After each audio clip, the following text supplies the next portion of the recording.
On this prequel episode, we've got our Breaking Dawn Part 1 fan reaction, and we're previewing Breaking Dawn Part 2.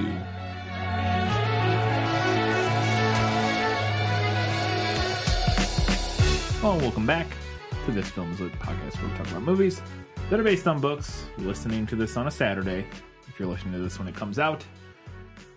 So we're doing a little mini in-between episode just to preview Breaking Dawn Part 2, which will be out this coming Wednesday, the final installment of our 2020 summer series.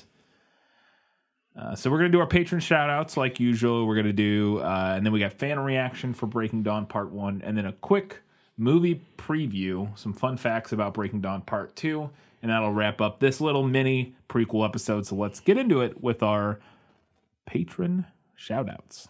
No new patrons in the last few days, but we do have all of our Academy Award-winning patrons, and they are Winchesters Never Die, Kelly Napier, Gray Hightower, Eli Youngs, Gratch, Just Gratch, Shelby Says Black Lives and Trans Lives Matter, Supernatural is good, but it's not really worth all the time required, and Alina Delet-Kolova. Thank you all, as always. Your support means the world to us, and we appreciate it very much.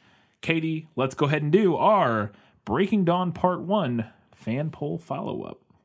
Yeah, well, that's just like your opinion, man. All right, so on Facebook, we had 2 votes. Both of them were for the movie. I think Facebook continues to bury our posts. Bury our stuff, yeah. We didn't have any comments regarding the book versus the movie, but Ashley had some interesting insight on Mormonism within the text, which we talked about a little bit in our last prequel episode, the prequel to Part 1. And Ashley said... And in the main episode. Yeah. I brought it up a little bit, Ashley said, "So listening to all of your Twilight episodes, it's so evident how Mormonism influenced Stephenie Meyer's writing. I'm not an ex-Mormon or expert on the subject, but I took many religious studies classes in my undergrad. I believe that abstaining from human blood has to do with the word of wisdom dietary restrictions in the Mormon faith. They don't drink alcohol nor hot drinks, which they interpret as coffee or tea. Mormons have a verse in their scripture that speaks of being white and delightsome, which has been actually changed over time to being pure and delightsome. Not sure that's better. After critiques of the church being racist, along with not allowing people of color to be full members of the church until the 1970s. And I believe that policy was due to, like I said, the Mark of Cain or whatever being... Essentially, I believe it was Mormon doctrine that people of color were, in fact, somehow cursed. Yeah. Basically, to some extent. And I feel like Reneseme's existence and Jacob imprinting on her has to do with the Mormon belief, for lack of a better way of explaining, our spirits are eternal and floating out in like spirit goo until we choose the family we should belong to. It's like individual predestination, ? It gives the connection of Bella and Jacob a deeper meaning and more of a purpose. Also, Renesmee, have you seen those Utah baby name memes? Those are the big things that I noticed outside of Bella's modesty and the traditional gender roles that you both have talked about that highlight the Mormon culture woven into the story. Thank you again for this amazing summer series." Awesome. Thank you, Ashley. That was fascinating. Twitter. What did Twitter think? So we had 15 votes on Twitter. 5 of them were for the book and 10 for the movie. We did not, however, have anyone defend the book. But we did have some comments. At April Edmansky said, "This might be the worst movie. Did anyone notice how terrible the werewolves looked? But for me, it wins over the book because of the montage where Bella becomes a vampire made me cry. Damn you, Carter Burwell." Was the composer for this one, who was also the composer for the original movie. And Did he not work on the other 2? No, that was... okay. I talked about it in one of the prequels. At least one of them, Eclipse or New Moon, I can't remember which, was the guy who did Lord of the Rings. Oh, that's right. Now I'm blanking on his name. But yeah, at least one of those was the Lord of the Rings guy, and then Carter Burwell did the first one, and then both part 1 and part 2. Oh, gotcha. Breaking Dawn. At Shelby Suderman said, I assumed I was going to pick the movie because it wouldn't have the same conversations about how noble Bella is acting or Stephenie Meyer's attempts to channel Rick Riordan during the Percy Jacobson section. But I was pleasantly surprised by the movie. I appreciated that they added an action scene at the end and that Edward is allowed to be angry at Bella in the movie, which felt far more realistic. I also liked the reference to the Twilight movie where Charlie and Renee find the graduation caps on the wall, and the change at the end where Edward thinks the transformation isn't working. Side note, I haven't seen or read Rosemary's Baby, but it sounds like the anti-Breaking Dawn, so I'm probably going to get to it sooner rather than later. Interesting. Yeah, that's I have never seen. I've never seen it either, Baby. but now that I think about it, yeah. I guess it would kind of be like an anti-Breaking Dawn. A little bit, yeah, a little bit. And going back to April's quote, the werewolves don't look great in this one, but they don't. I don't know if they look as bad as that one shot from. But they don't look great in that fight at the end. But there's that one shot in Eclipse or whatever or I think it's Eclipse, where Bella pets Jacob. And that one looked terrible. I'm sure we'll see lots more of the wolves in part 2. Yeah. And I want to go back to Shelby's quote about Stephenie Meyer attempting to channel Rick Riordan for a second to explain that a little bit, because you haven't read any Rick Riordan. I have not read any of. So I would not expect you to pick up on this. And Shelby messaged me to ask if I noticed this, and I did once she pointed it out to me. But the Jacob section, there's a definite like stylistic similarity to what Rick Riordan does in the Percy Jackson books. Really? Yeah. Like, especially with, like, the way that the chapter titles are. Yeah, I mean, I saw the chapter titles, and that I felt just, she wanted to make a very clear, like, she wanted, that felt like her trying to do something that she thought felt like Jacob, how he would title chapters. I don't know, because, like, all the Bella chapters are, like, vague, like single words a lot of the time. One word or two words, or, you know, just kind of, like, nebulous things. And so I felt like, yeah, the chapter names in particular definitely felt like a distinct choice. I mean, obviously they were, but it was like, yeah.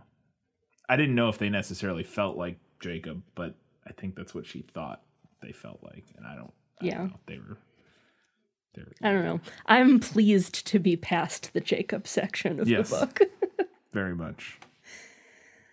Son of Skyrim at Dragonborn 2008 said, well, I've only seen the movie and read the first 2 books, but I enjoyed the movie nonetheless.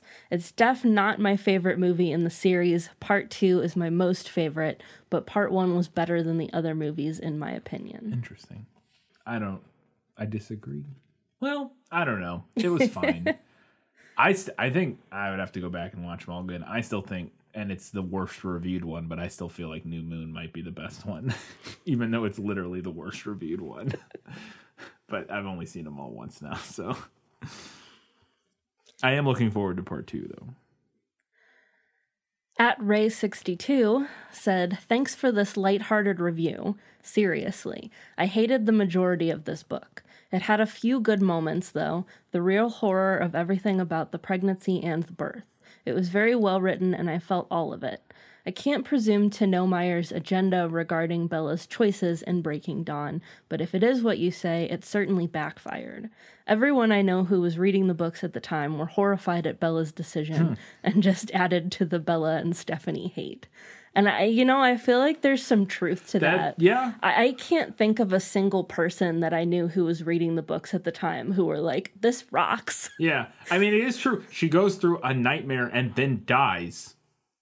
Yeah. And if vampires don't exist, which they don't, then it's actually dies. A pretty solid pro-choice story. Like, hey, look what happens. Yeah, that's interesting. And finally, Kelly Napier at Stand By for Live said, I'm voting for the movie because you can visually see Robert Pattinson's total distaste for what he's doing.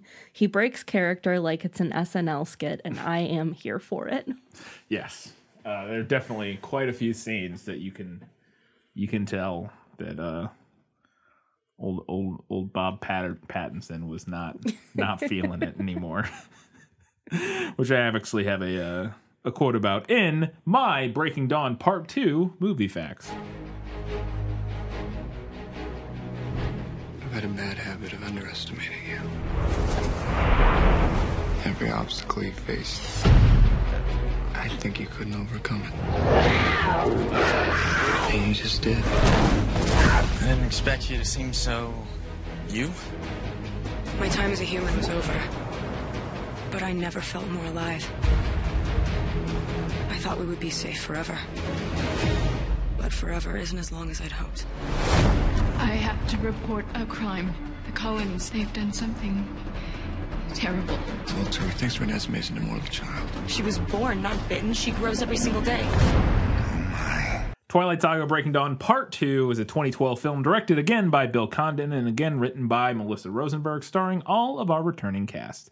The film made $829 million worldwide against a budget of $136 million. It was the sixth highest grossing film of 2012 and the highest grossing in the entire series. The film is rated 49% fresh on Rotten Tomatoes and has a 52 out of 100 on Metacritic. Let's recap them all one final time. Part 1 was 21%. Breaking Dawn Part 1 was 21% or 25% fresh on Rotten Tomatoes and 45 out of 100 on Metacritic, and it was down near the bottom. Eclipse had a 48% fresh, 58 on Metacritic. New Moon, 28% fresh, 44 on Metacritic. And Twilight, 49% fresh, 56 on Metacritic. So this puts it up there with Eclipse and Twilight as like the best, highest reviewed, essentially. Kind of on par exactly with Twilight, with the first one. Sarah, I have some reviews here from pulled some choice reviews. Sarah Stewart of the New York Post writes of the film, finally, someone took the source material at its terribly written word and stopped treating the whole affair so seriously, which is something we pointed out in part 1. Manola Dargis of the New York Times said, despite the slow start, Mr. Condon closes the series in fine, smooth style. He gives fans all the lovely flowers, conditioned hair, and lightly erotic, dreamy kisses they deserve. And then the last review I have here is from Justin Chang of Variety, who praised the performance of Kristen Stewart, saying, no longer a mopey, lower lip biting emo girl, this Bella is twitchy, feral, formidable, and fully energized, a goddess even among her exalted bloodsucker brethren. I am pretty excited to see Kristen Stewart get to do something different. A different thing, yes. Yeah, in this series. Should be interesting. I've thought she's been fine in the whole series. Oh, yeah. No, I know. I'm not saying you. But, but it will be fun to see her do something different. I also think I'm rewriting the series. She's turning into a vampire, somewhere towards the at least the 2/3 mark, if not the halfway mark, as opposed to, the 5/6 part or whatever. So I thought this was interesting. This is something I found when I was researching for the first movie, but thought it made more sense here. Producers apparently considered releasing the part 2 in 3D to differentiate the time before and after Bella becomes a vampire. Huh. It was an idea originally proposed for Eclipse. I assume when they proposed it for Eclipse, they just meant doing it in 3D, not for any thematic reason. But the producers said they would leave the decision up to Condon. Condon said that if he was going to do it in 3D, he would want to shoot it with proper equipment in real 3D, as was done with Avatar and stuff, and not convert it in post, because there's a very noticeable difference. Avatar in 3D is actually really cool looking, and you can tell, there's a pretty distinct and noticeable difference between something that's actually shot for 3D versus something that's post-processed to be 3D. I think it's an interesting idea, because that is a whole thing with Bella's. Once she becomes a vampire, the way she sees the world is completely different. Yeah, that is interesting, thematically. I think it would have been an interesting choice if they would have actually done it. They did not, so. Kristen Stewart said about her final day of filming and her final moment as Bella, quote, "After that scene, my true final scene, I felt like I could shoot up into the night sky and every pore of my body would shoot light. I felt lighter than I have ever felt in my entire life." Robert Pattinson thought the day was, quote, "amazing," and commented, quote, "I then asked myself why we didn't do this in those 4 years. Every difficult moment just vanished," end quote. I'm not sure what that means. Like, why we didn't stop film. I don't know. I then asked myself why we didn't do this in those 4 years. Every difficult moment just vanished. I'm not sure what that means. I don't get it, but that was the quote I found, like, on several websites. And I was like, what? Somebody interpret this for me? Maybe they all, like, smoked weed together or something. Yeah. So, just a few more here. I thought this was interesting. So, according to, this is IMDb trivia, but so to protect Mackenzie Foy, who plays Renesmee, one of the older Renesmees, on the set, Bill Condon set up a swear jar where that any cat, because she was like 8 or something at the time, any cast and crew members caught swearing or uttering profanities were fined on the spot, and then they used the amount collected in the jar and donated it to St. Jude's Children's Hospital, which I thought was interesting. Speaking of Mackenzie Foy, besides her, 10 actresses portray the rapidly growing Renesmee throughout the course of the film, as well as the CGI baby. That CGI baby. Yeah. Yeah, 10 babies, though, or 10 actresses. And the final fun fact, there actually wasn't a ton for this one, which I thought was interesting. The end credits are for the entire series, not just this installment. This is also the only movie in the whole series that has a full opening credits as well, which, boy, do I love opening credits. All right, that was it for my short little fun facts. I didn't want to make it too long. So, where can you watch this? Same as last time. First off, always check your local library. Support your local libraries. Second, if you're in the U.S., you can watch this on Hulu. Third, you can watch it on IMDb TV. You can go to imdb.com and sign in to their website, and you can watch it with ads. It's also available through Amazon Prime in the U.S., through like IMDb, essentially the same way. You have to watch it with ads. It and the rest of the Twilight movies left full Amazon Prime on August 31st when they moved to Hulu. It's also available on the Roku channel if you have a Roku, available with ads there. Or if you have Freeform TV through a cable provider or satellite provider, you can watch it on Freeform TV. And it's also available to rent for $4 on pretty much every other streaming service. Or you can support your local movie. Go to Family Video and rent it. Yeah. All those are your options. Lots of places to watch it. Almost done. I got about 200 more pages to read-ish. And then wrapping this thing up. Very exciting. We're struggling through the last little stretch here. I'm actually not. I will say this. The first half of this book was very tough and was just bad. And then also I knew how the first half was going to end. I was like, okay, she's going to give birth and turn into a vampire. And so it was just like, can we just get to that? Now I don't know what's going to happen. And I'm actually enjoying it. I'm finding it interesting reading about her after the transformation and like learning to become this should have happened so long ago. Yeah. And it was like her like coming to terms, like dealing with being a vampire and like all of this is actually interesting to me and I don't know what's going to happen, so I'm actually enjoying it, unlike the first half of this book. So I'm actually cruising through relatively I'm kind of cruising through comparatively to the first half of Breaking Dawn. So I just don't want it anymore. I'm over it. Well, you almost don't have to anymore, except for life and death. Stop. All right. Yep. Come back in a few days. Wednesday. Tuesday night for patrons. Wednesday morning for the rest of you. And until that time, guys, gals, non-binary, everybody else, Keep reading books. watching movies. And keep being awesome.